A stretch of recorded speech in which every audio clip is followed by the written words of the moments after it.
I will be presenting on how to write a research paper for a refereed conference or journal. And to do this presentation, I would be looking at it from two main aspects. For the first aspect, I will largely give you an intro, and this intro basically would be about the basic things one needs to know if you want to publish your stuff out there, your research findings out there. After that, I would lay bare the critical components of a research paper. This is actually the critical part of the seminar. I will indicate the critical components of a research paper, and individually we'll take the components one after the other and see how we can delve into them, how we can digest them to the understanding of participants and everybody. Okay. Then finally, we'll have a Q&A session and a feedback session. And I believe that the feedback or the Q&A session would not end at the end of this seminar. We have a Facebook page where we can continue the discussion on a lot of things. We are also intending to have maybe a bigger WhatsApp platform where we can share ideas on the way forward. All right. So the first part is to basically look at the key things one need to understand if you want to publish. If you want to, in fact, to be able to publish, you cannot publish without having a research idea. So everything hinges on what research idea you have. And this research idea, you should be able to translate this research idea into a topic which is either contemporary, a topic that is trendy, a topic that is interesting and will be relevant for your audience. So if you intend to publish your research in a particular journal, the findings of your research should be of interest to the readers of that particular journal. Your research should also have very clear aims and objectives. The objectives should be very clear and unambiguous. The aim should be very clear. And the expected impact of your research should also not be ambiguous. Now, most often times, we miss out on what the critical motivation may be for our research. And when one intends to publish, the motivation for the research should be clearly stated. Your motivation should also be clear. Apart from that, if you are going to conduct a study, either quantitative or qualitative, you must have explicit research hypothesis. Your research questions should be very clear, and the research questions or hypothesis should follow logically from the literature you may have reviewed. Apart from that, to be able to conduct research and have robust findings that can stand the test of time, you will have to use a sound research method. You need to use a sound research method because it is through this sound research method that you can have an empirical analysis that will be performed to a higher academic standard. Whatever one intends to do, whatever phenomena one intends to investigate, the implications of the study should be clear. The practical implications, the implications for research, the implications for practice and policy should be very clear and also unambiguous. Now, the contribution to literature should also be very clear, and very soon we'll see how we can position, we'll look at how one can position your research initiative, your research idea, or your research topic, so that you'll be able to have critical contributions to literature or to theory. I have come across many early stage academics or early career researchers who have all these rudiments as part of their research, but they are still struggling to ensure that their research findings are published. And probably it may be because they are not able to write clearly. So you can have all these things in place, but if you are not able to write clearly, coherently, your research may not find its way into a credible journal. And when we are talking about publishing here, we are not talking about just publishing anyhow. We are talking about publishing in a credible journal. There are journals out there that you can, whatever crooked findings you have, you can pay and get them published. We refer to them as predatory journals. These are not the kind of publishing we are talking about. We are talking about publishing in high-ranking, high-impact journals. So these are the basic things one needs to know if you want to publish. If you can get these things properly done, easily, you can get your research findings into a journal which is of high impact. Now, those of us in academia and those of you who are interested in joining academia, we in academia, we sign up to the mantra of either you publish or you perish. And some of you may have heard this particular phrase. This particular phrase, publish or perish, is a call to action. It's a call to action because if you are working in a research institution or you are working in academia, there's no way you can grow without publishing. And this particular phrase is very well known to many academics out there. And remember, I started in the first part by saying that to be able to publish, you must have a research idea. And this research idea should be interesting to your readers. It should be relevant to the journal you intend to publish it in. Having the research idea is not enough. If you are an academic or you are a researcher and you have a wonderful, the most brilliant research idea, if you are not able to publish it, you will still perish. Even if you are able to collect data, good data, you are able to conduct very fine analysis of the data, you come up with very fine findings, and you are not able to publish it, you will still perish. Even when you have written up your findings, you have written your paper, you will still perish because you are not able. So the critical thing is for you to be able to perish. And we hope that with these seminars we are going to be embarking on, we'll be able to help colleagues who are interested in publishing to have an easy way of learning how to go through the publishing process in a very easy and safe way. Now, the critical components of a research paper that one needs to know if you want to get your paper in a high impact journal out there are this. The critical components are your paper must have a title. So I'm going to just list the components of a research paper, and then we'll take each component one after the other to try and find out what should go into each component. So the critical components are your paper must have a title. The title may go through several iterations to become perfect. Okay, then you must have an abstract with some keywords. Also, the main body of the paper should have an introduction where you would have an overview, the objective, the research problem, the questions, and whatnot. Then you should also conduct some kind of a literature review. Depending on the style you are adopting, the literature review may involve aspects of your hypothesis development. If you are conducting a quantitative study, it may also have aspect of the literature that looks at maybe your conceptual framework, an aspect of the literature that looks at your theory, the theoretical foundation on which your study is going to be built. As a matter of style, some will separate the literature review, which may consist of the hypothesis development, if it's a quantitative study, or just a literature review. Some may separate it from the theoretical or conceptual framework. So we may have a literature review section or a conceptual or theoretical section. Others may combine this section as well. Then we have the methodology section where you clearly indicate what your research method is, your sources of data, how the data will be collected, how the data will be analyzed, and how you are going to come about your findings. Then the next stage would be the empirical analysis, which will present some descriptive analysis, your research findings, whether the hypotheses are rejected, and how your research questions may be answered.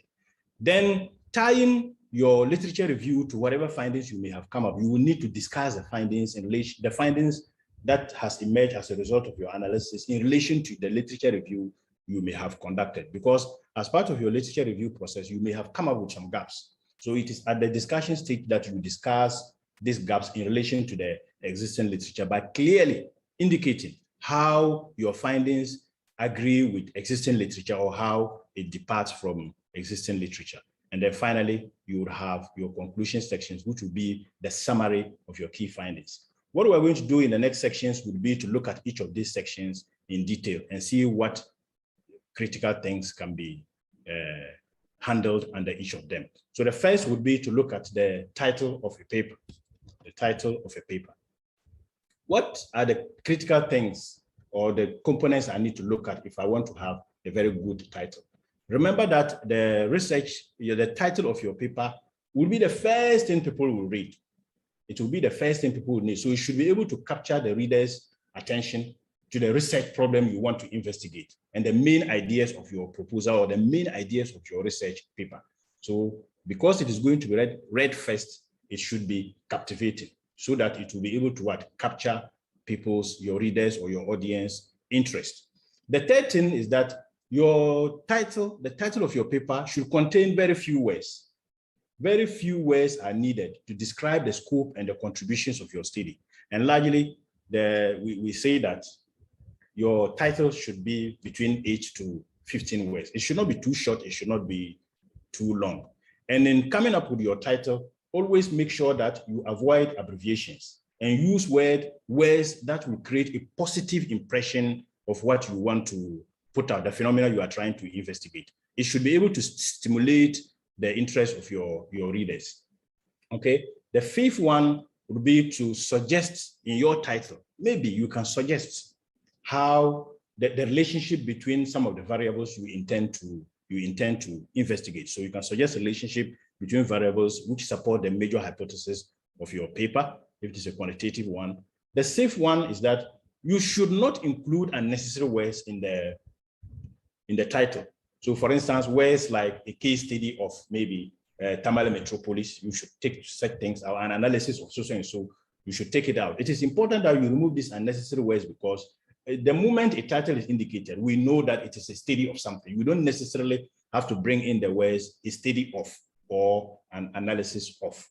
Now, when we are also coming up with a title, we should remember that usually the title of a paper is in the form of a phrase, but it can also be in the form of a question. So you may come across titles of research papers, academic papers, which are not necessarily a phrase, but in the form of what? A question. It can come not just an absolute statement, but in the form of a question. And when we are coming up with our title of our research, we have to use the correct grammar and use proper capitalizations. These days, there are nifty tools out there that can help you check your grammar without sending it to a professional, spending so much on a professional editor out there. So these are the critical things you need to understand when you are coming out with your paper. It should not be very lengthy. You should avoid unnecessary words. Remember that your title is the first thing people will read before they even go to either the abstract or some other aspects of your paper. So you have to make sure that it captures your readers' attention. The next critical component is the abstract. And the abstract provides some kind of a summary of what is contained in the main paper. So your abstract should clearly indicate first the purpose of the paper. What are the objectives? What is the aim of the paper? You have to clearly indicate it. So whether you are writing a research paper or you are writing a thesis, your abstract should clearly indicate that. And for some academics, they would usually start the abstract by clearly indicating that the purpose of this study is to, and then they will just state it clearly. That's how others do it. Others will start it with a preamble. They will start the abstract with a preamble. Then after the preamble, they may come up with the purpose of the paper. Now, after the purpose of the paper, it is important that you indicate the gap or the problem that the paper seeks to address. So you can subtly just put it there, that despite ABC, research on so and so phenomena has concentrated so much on this, but not on this. That is why this study is going to do ABC. When you have clearly indicated this, you need to also indicate what research design, the methodology, the approach you are going to use to be able to achieve the objectives you have clearly indicated. Then you should also indicate the main methods you will use for your research, what is the theoretical lens that you are going to use, and what will be the scope of the thesis. So the design methodology or the approach is also very critical. The third critical component would be for you to indicate what was found. This refers to the analysis, the results, or the discussion section. So a sentence or two indicating clearly what was found in the study is also very important. And then lastly, you have to clearly also indicate the original contribution which the thesis is bringing out, the paper is bringing out. You have to clearly indicate what is new in this thesis, what is new in the paper by indicating that. You can also conclude your paper by indicating that your research provides some implications for research, practice, and policy. Because of the limitations of the abstract, you have to be very choosy with your words and very careful so that you don't write so much in there. Some journals will require that an abstract should be about 150 words. Some may extend it to the extent of 250 words. So depending on the journal you are looking at, your abstract should be what? It should just be a summary by looking at this critical component. The purpose should be clearly indicated. The gap should be clear. The methodology, the theory you are using should be clear. what was found, and also the original contribution you are making. Now, after the title, the abstract, maybe a number of keywords, we need to delve into the actual content of the paper. What goes into an academic paper, apart from the title, the body of an academic paper, apart from the title, the abstract, what goes in there? Now, the next critical component we need to look at is the introduction of the paper. The introduction of the paper. And the introductory aspect of the paper has other important components. So we'll take a step back, look at the introduction alone. What are the components? And then we pick each component of the introduction, and then we look at the subcomponent that fits or that should be part of the introduction of a research paper. So when you have an introduction of a research paper, the first thing the introduction should cover should be the background of the study. What is the background? The background basically will provide the nature of the problem or provide an overview of the problem that is going to be investigated by this paper. Your introduction should also clearly indicate what the research problem is. What is problematic that you are trying to solve by conducting this particular study. Then thirdly, the third point would be for you to clearly indicate in your introduction the aim, the purpose, the objective, and your motivations for this particular paper.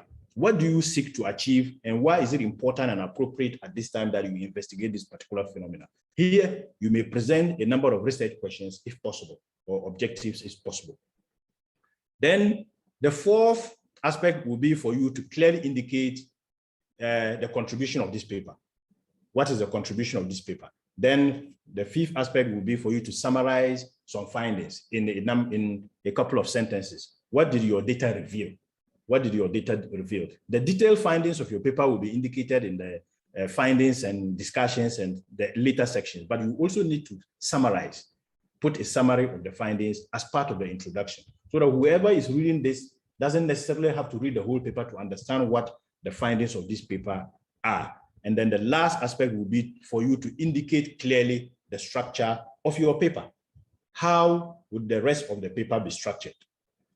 What should they expect? You have to clearly indicate how the rest of the paper is structured. So these are the components of an introductory section of a research paper or an academic paper. So we'll take it one after the other. What should go into the background?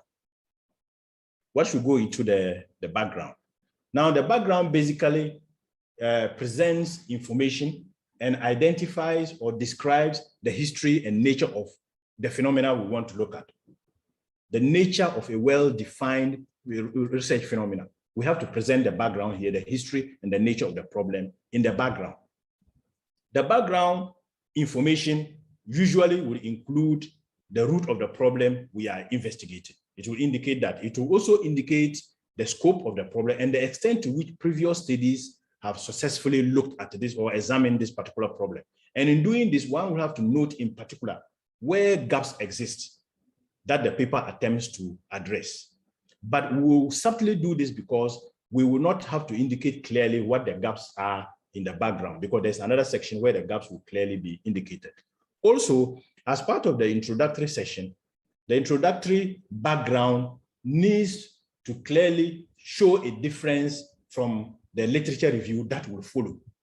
The literature review and the background should be different. The introductory background information differs from a literature review because, or it places the literature, the research problem in a proper context. That's what the background does. It places the research problem in a proper context. It is not thoroughly examining the related literature, but placing or putting the research problem we intend to investigate in a proper context. That's what the background of the introduction will do. The next section or next paragraph will look at the research aims and objectives. You have to clearly indicate what the objectives, and usually what we often come across is that people would indicate what the general aim is or the general objectives and the specific objectives. Many of us here are familiar with this particular approach. So what is the difference between an aim and an objective? What's the general aim, or what people will call the general objective usually? What is the difference? We usually will say that the aim is the goal that the research is trying to achieve. the aim of the research is the goal that the research is trying to achieve. Whilst the objective is the practical steps or the series of steps or activities we need to go through to be able to achieve the research aim. So usually we may come across phrases like the aim of the objective, the aim of the study is to do A, B, C. And the objective is to indicate 1, 2, 3, 4. So usually we would come across instances where an objective or aim will be clearly stated as indicated in the examples below. And usually the difference between the objective and the aim is that the aim is usually about the what, whilst the objective is about the how. So a typical example would be a phrase like this. The aim of this article is to do ABC. And to achieve this aim, we have what? 3 objectives, and then we state it clearly. Now, if you look at this example, let me show you an example. If you look at this example 1, it clearly indicates that the purpose of this study is to examine globally the effects of ICT access and ICT use on digital inclusion on one hand, and the mediating role of ICT usage on the linkage between ICT access and digital inclusion on the other. This is a typical example. So with some papers, they may not necessarily differentiate between what the aim is or the objective is. They will just indicate the purpose of this paper is to do this, and then they will move on with that. Another example is as seen in example 2. In this paper, we aim to answer an important question of investigating whether corporate governance affects firms' decision to voluntarily disclose ABC. So it's a matter of style and semantics, how a researcher may want to phrase the research aim or the objective, or whether you want to go with the style of just indicating what your research purpose is, without necessarily indicating individual objectives. But if you are doing a thesis, if you're writing a thesis, obviously you will have to clearly indicate what your purpose is and indicate the specific objectives that the study seeks to achieve. And then that will follow with a series of questions that the study seeks to answer. And in answering these questions, the study would have achieved the objectives and the purpose, the overall purpose of the study that is clearly indicated. Okay. Now, the next thing is for us to look at what we refer to as the research problem. All of this still come under the section introduction, the introductory aspect of the paper. Most often than not, where early career academics have a problem is writing the research problem, clearly indicating what the research problem is. The research problem basically is an issue or a concern that a researcher presents. And in presenting this, you have to go on to justify why it is important that you investigate this particular problem. So graphically, we often say that in simply understanding what a research problem is, we say that it is basically the difference between what is actually happening and what should be happening. And that is where we can clearly situate our research problem. Now, in selecting a research problem, we also have to be cognizant of the fact that a practical problem should always be differentiated from a research problem. So oftentimes, our students may come to do their presentation and they will indicate that the reason why they are conducting this study is that he or she works in a local government authority and they're having problems with revenue generation. So he wants to conduct research to find out how they can improve that. In actual fact, when you do this, you are not presenting a research problem. You are just indicating a practical problem. And with these practical problems, though it is researchable, the kind of research problem we are looking at in this kind of studies are not necessarily practical problems, but they are problems that are grounded in what? In the literature. So in indicating what a research problem is, we oftentimes say that you have to problematize the literature. So you have to find fault with existing literature, what existing literature has discussed. And then you would see a gap there that you would need to fill.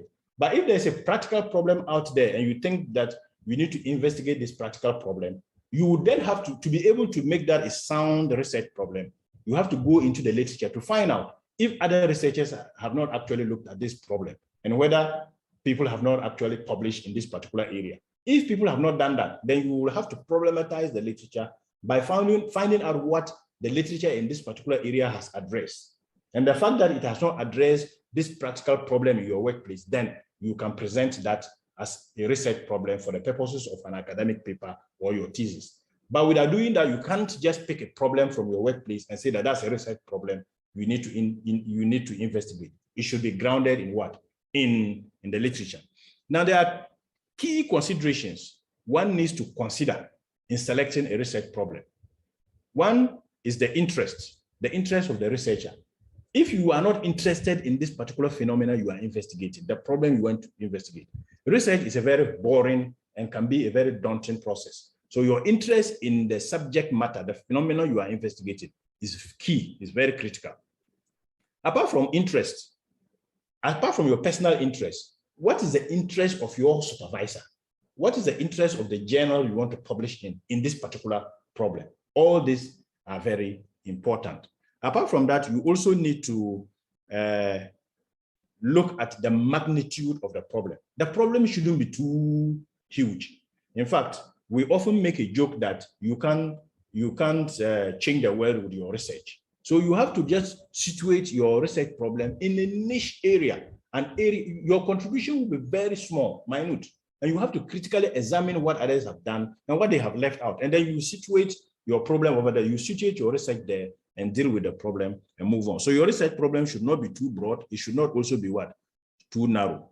Now, the next important thing is the measurement of concepts. If you want to look at a particular phenomenon and say you are looking at a quantitative study, and this study is trying to examine the relationship between a number of constructs, you have to clearly ask yourself how these constructs are going to be measured. You have to understand that there are some constructs out there that are not directly observable. So you cannot measure them directly. So if you are looking at two constructs or the relationship between two variables, and these two variables cannot directly be measured, then you have to look at a proxy. What proxy will you use to be able to measure that? Usually we call those constructs that, or variables out there that we cannot directly measure, as latent variables. So with this latent variable, what proxy are you going to use to be able to measure that? All this should be clear in your mind when you are couching or setting out to clearly define what your research problem is. Your level of expertise is also very important. If you are a novice researcher and you go embarking on a research study to explore or address a problem that a research problem that is very huge, your study will suffer because you don't have the expertise to be able to do that. So oftentimes we leverage on collaboration so that we can create some kind of a synergy. So that if I don't have the expertise quantitatively to be able to deal with an issue, I can collaborate with a researcher who has the quantitative expertise to be able to collaborate with me so that we'll be able to address the level of expertise problem. We will address the expertise problem and we'll be able to carry out the study. The relevance of your study is also very important. How relevant is this problem that you are trying to address? I have submitted a paper to a journal a long time ago, and the feedback I got back was that they have moved on with the discussion of this particular phenomenon. So it means I was far, far behind. The relevance of the study, the study wasn't relevant. So I had to really look at the problem and situate the problem in a way that the research problem will be contemporary, it will be trendy, and it will appeal to the audience that I am targeting. Apart from this, the availability of data. This problem that you intend to investigate, where are you going to get the data? Will the participants agree? There's usually what we call gaining access. For instance, you want to conduct a qualitative study and you are targeting that you would use the University for Development Studies as the case organization. But you are not even sure, you don't know anybody there. So you are not even sure whether the university will allow you to interview its staff, because maybe the area or the phenomena you are investigating is a very dicey issue. Nobody wants to talk about that. So the university may not give you the clearance to do that. So it is important that we consider the availability of data. And gaining access to the organization or gaining access is at two levels. Access to the organization is one level, and access when even you are promised that, maybe some high-level officials in the organization have promised you that when you come, I will let you interview the workers there. So you are assured. But it is it's still 50-50. When you gain access into the organization and you want to interview the participants may not agree, their schedules may not agree. So these levels of access needs to also be looked at, and all of this contribute to the availability of your data. So you need to be sure of the data before you go on to trying to see how you can use your research to address this problem. And finally, ethical issues. You have to make sure that your research is not disadvantaging somebody. And also the issue of confidentiality and all the whatnot would have to be dealt with as part of your, so these are critical considerations a researcher needs to consider in coming out with a problem. And then when you have dealt with all of this, in as well as problematizing the literature to support, if it is a practical problem, it should be rooted in the literature. If it is not, and it's just an ordinary research problem, it should also be rooted in the literature. When you have done all of this and taken these considerations into account, your research problem will transmogrify into a progress in what? In your research. It will change into progress in your research. Now, the next thing I want us to look at will be to look at some examples of how a research problem may clearly be indicated. And I will draw on some of the things we have done in the past. A typical example is a study we conducted we got published in 2021. And I'll just read through that so that you see what the problem is. It says, in the past, the discourse on e-participation in the information systems literature has concentrated on how technology access generally serves as a factor for citizens' e-participation. Then it goes on to say that specifically, ICT access and ICT usage have largely been examined as separate key factors in IT deployment, even though ICT access and ICT usage are complementary factors whose presence are mutually exclusive in achieving IT deployment. So basically, there's a problem there. We're saying that though whatever we're looking at here is not new, they have looked at this particular phenomenon, ICT access, ICT usage, as influences of e-participation as different variables. They have looked at it individually. So we say that these two constructs are usually tied together. When you have access, you have to use. Before you can use, you must have access. So we say that instead of saying that ICT access affects e-participation, what has been done in the literature, or individually saying that ICT usage affects e-participation, we are saying that the two should always be looked at together. So what we have basically done here is that we have problematized what others have done in the past, what Joe and Song, Krishnan and Tio and Co have done by looking at individual effects of ICT usage on e-participation and then ICT access on e-participation. In our study, we combine the two to look at the effect of the two factors on e-participation by indicating that the two factors should not be looked at individually. There's also a second example, a research we published somewhere last year, and it states, evidence from the literature points to a research focus on e-learning. So we are problematizing the literature. We're saying there's literature, but the literature focuses on what? Research on e-learning. And we have cited some guys there, and the virtual learning environment. And we are saying that less attention has been paid to researching the administrative work environment and how it will improve information management. So you see that we are clearly indicating that there's a problem with what others have done, whilst acknowledging what others have done in the past by concentrating on e-learning and the virtual learning environment. They have not actually looked at the administrative work environment. And that's where the problem is. And we are saying that when we look at the administrative work environment, we can help in improving information management in higher education institutions. So this is how, these are just few examples of how the research problem, how the literature can be problematized to concretize what a research problem should be so that we can have a good research problem. Now, the next aspect of the introduction is for us to look at the contribution. You have to clearly also indicate how your paper is contributing to research. Now, I am from the information systems field, and in information systems, especially in interpretive studies in information systems, what constitutes a contribution to knowledge is clearly indicated. It's clearly indicated by Walsham and Co. And they even refer to what constitutes a contribution to knowledge as qualitative generalization as a content of contribution. So we need to be clear what our contribution is in this particular paper, or what our contribution is in our thesis. It should be clear and unambiguous.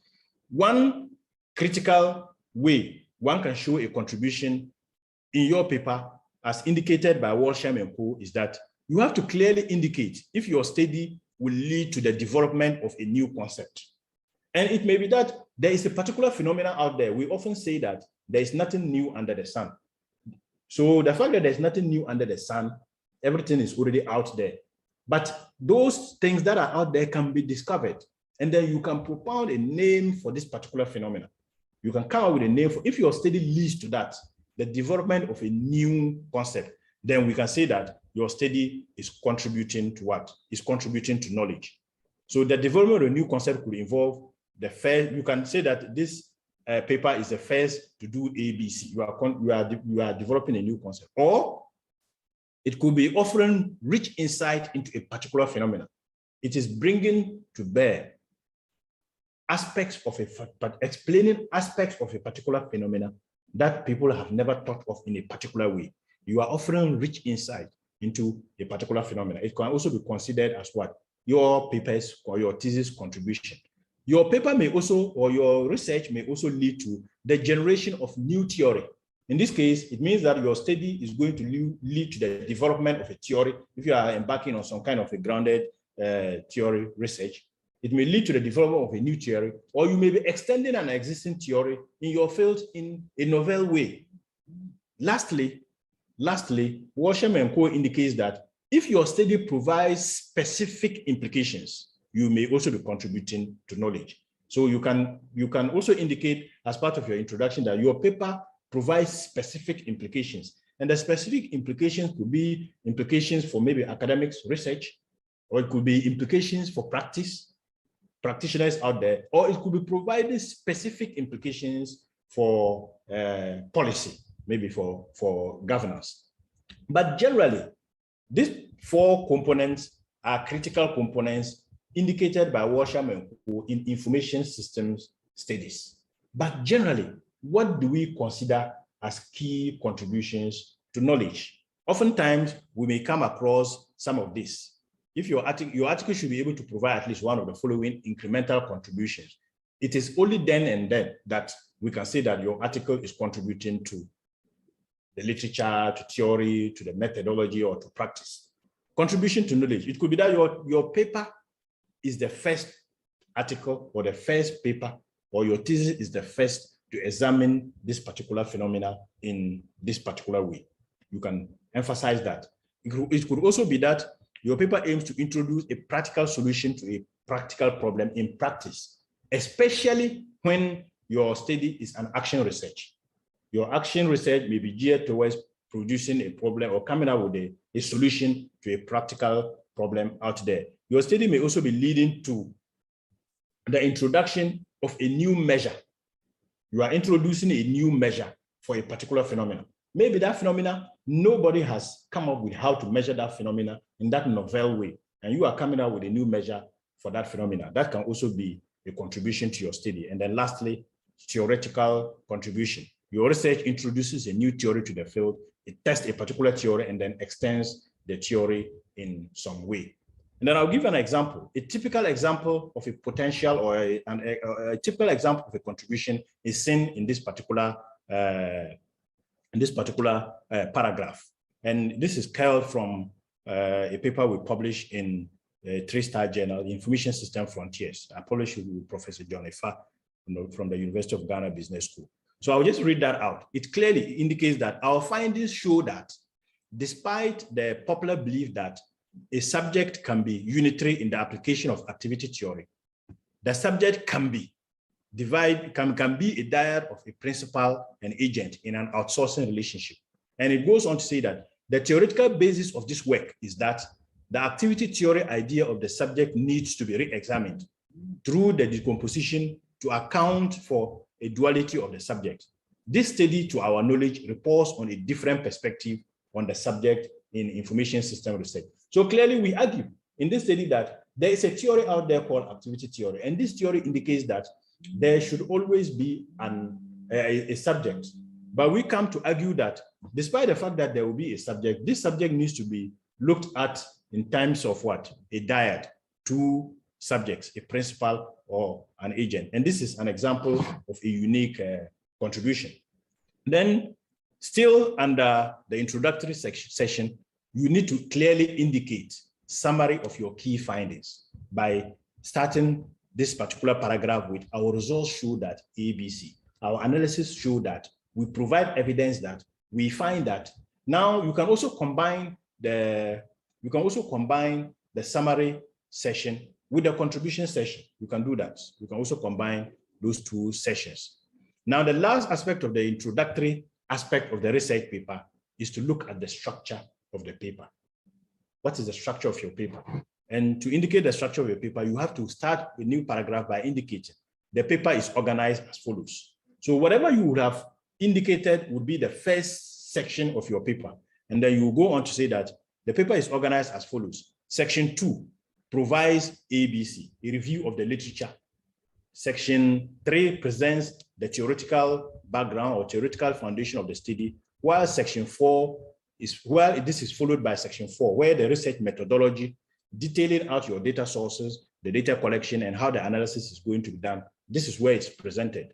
Then the 5th, 6th, and 7th section, if you are looking at the qualitative study, we'll look at your case description, your case analysis, and the discussion of your findings. And then lastly, you should have your Section 8, and your Section 8 will be your concluding section. This study will conclude your study and presents the implications of your study for practice and policy. So this is the first part of your research paper, the introduction section. That's the introduction section. The next critical section, which is the Section 2, is the literature review. And the literature review should clearly demonstrate that you as a researcher, you are aware of the existing debates in your area. And you have to make references to key articles and texts and show that you appreciate what is being discussed, the discourse in your area. And the purpose of the literature review is to demonstrate your knowledge and your familiarity with the literature in your field. Your literature review will indicate critically that you have surveyed relevant literature on this topical issue in relation to the phenomenon you are looking at. Your research, your literature review should also show that you as a researcher has understood all the key issues around the topic. And then you should be able to present the gaps. Your research, your literature review should come up with the clear gaps which exist in what? In prior studies. And then you indicate how this study you are conducting will fill all these gaps. Now, several different gaps may be indicated. There are, depending on the text you are looking at, the gaps are classified differently. Others may refer to the evidence gap. And before I present this, when we say a gap, what basically do we mean? We mean the gap is an area for which there is missing or insufficient evidence. And this lack of evidence limits the ability to reach a conclusion on this particular issue. That's where what we call a research gap. And the research gap, if you look at the literature, you'll be able to come up with evidence of this gap. So we may call that evidence or empirical gap, which will clearly indicate that maybe the findings are contradicting and how your study is going to address the conflicts in the findings. So the conflicts in the previous studies. So we may call that an evidence or empirical gap. Then we may also have what we call maybe a knowledge gap. And the knowledge gap may not exist in the actual field, but maybe when you look at the literature, the results of the study will differ from what maybe was expected. And then we may also have a methodological gap as well as what? A theory gap. And gaps in the theory, if we look at the prior literature, the theory which propounds or explains a particular phenomenon in a particular way, in a particular context, may not be applicable in a particular context. So there may also be what we refer to as a context gap. And then that's why I'm saying that depending on literature, the gaps may be classified differently. Now, the next thing for us to look at, major thing, is the research questions. And with the research questions, here, you need to show a clear link between the research questions and your hypothesis or your objectives. There should always be a linkage.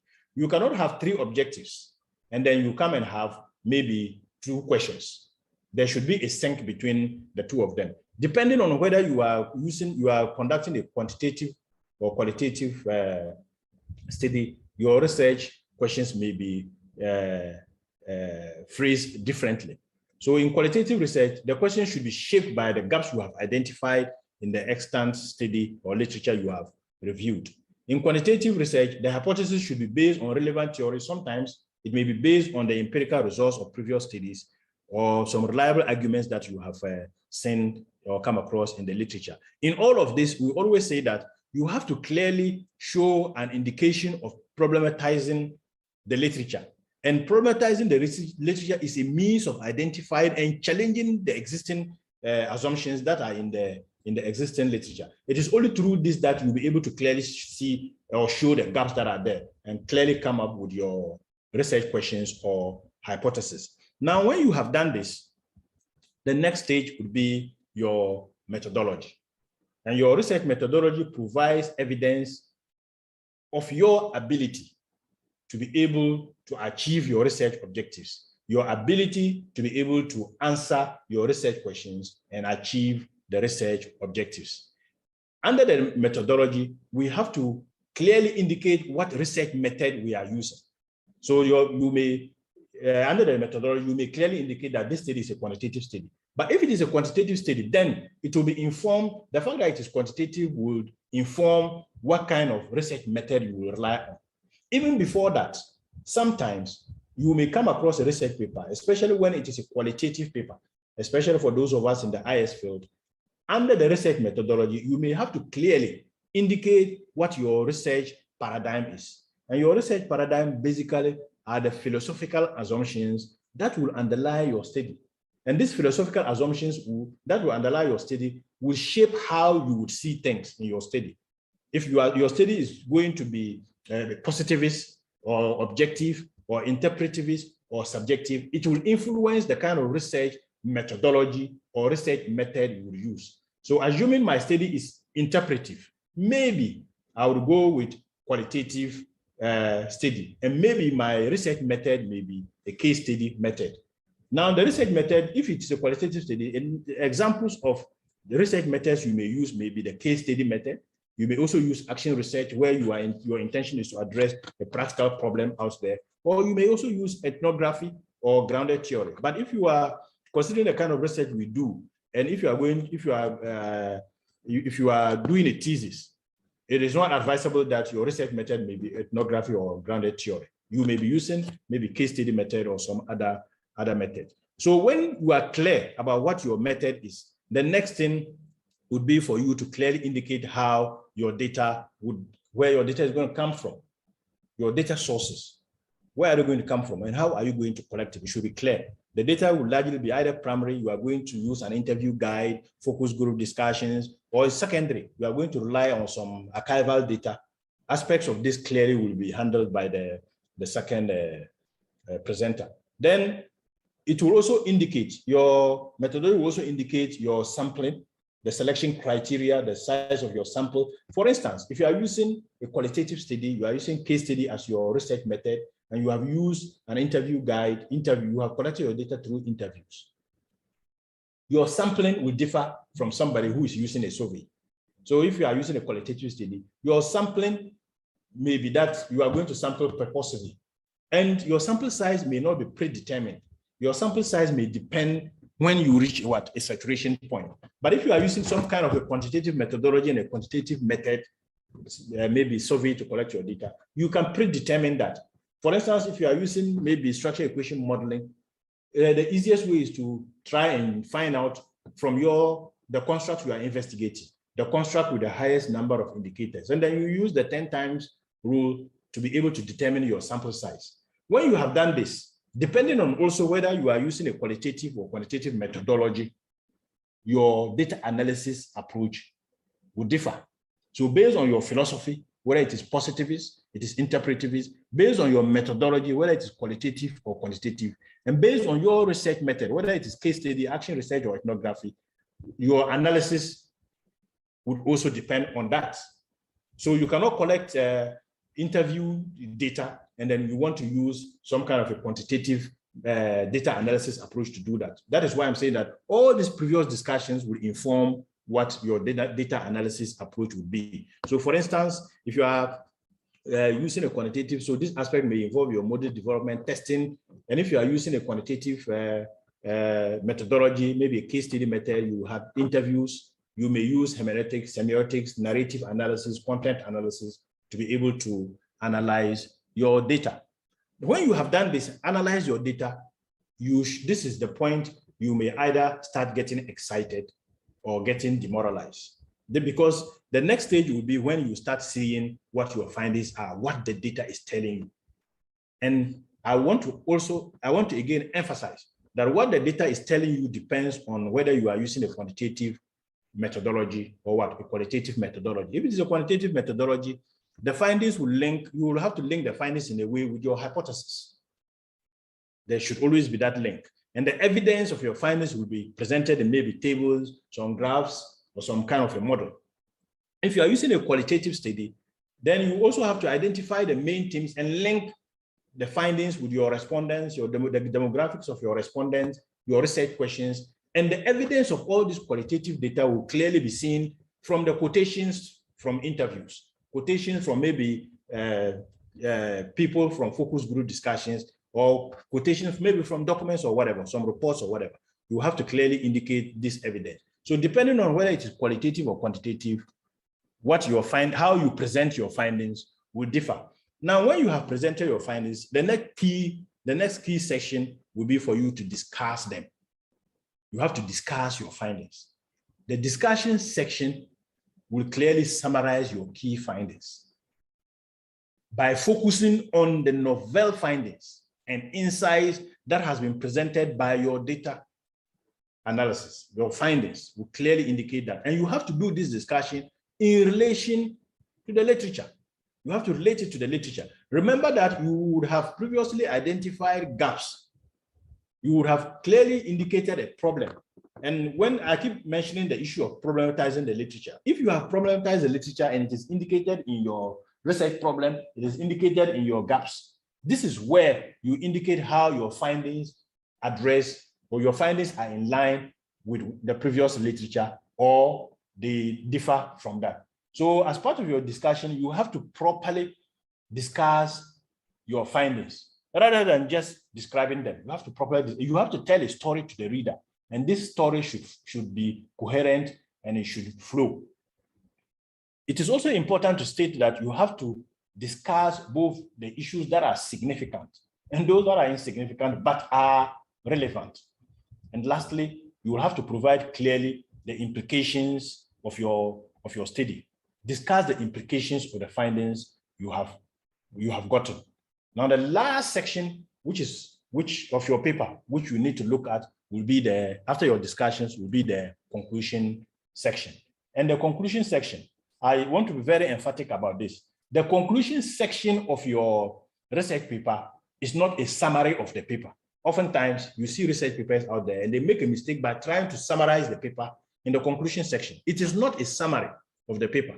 The conclusion section actually is where you would share with readers the conclusions you have arrived at because of the study, the data you have collected, the analysis you have conducted, and the discussions. This is where you would clearly indicate the conclusions you have reached. And to do that, you have to clearly indicate that you have to create some kind of a synthesis by tying together or integrating the various issues raised in the discussion sessions. This is where you conclude and emphatically say that A is related to this or B is not related to that. This is where the author actually says it as it is indicated by his data.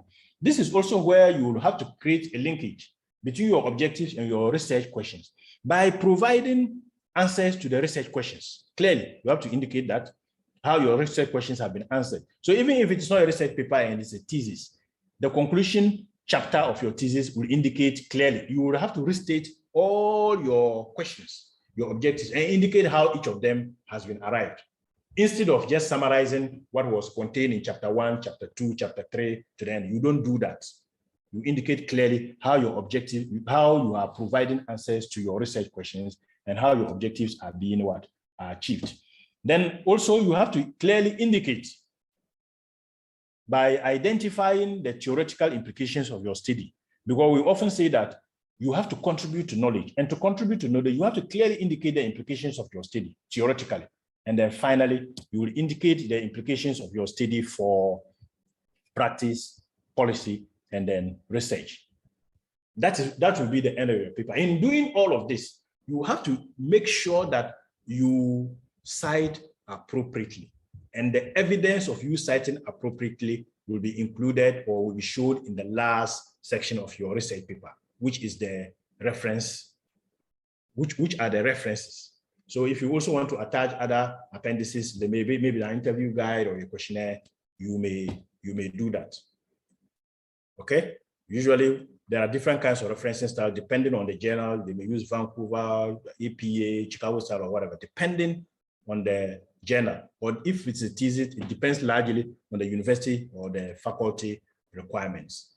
And as I have indicated, you also have to clearly indicate in your appendix maybe the questionnaires, the interview guides you use, and whatnot. And yes. So this brings us to the end of my session. And I would like to end my session by indicating that, as I started by saying that those of us in academia and those of you who intend to join academia, we sign up to the mantra of either you publish or you perish. Unfortunately, Professor McWheat didn't subscribe to that mantra. And because Professor McWheat didn't subscribe to that mantra, Professor McWheat didn't publish, so he perished. I hope that this discussion we have started, we will learn a lot. And if we're in research institutions, we're in the academia, we will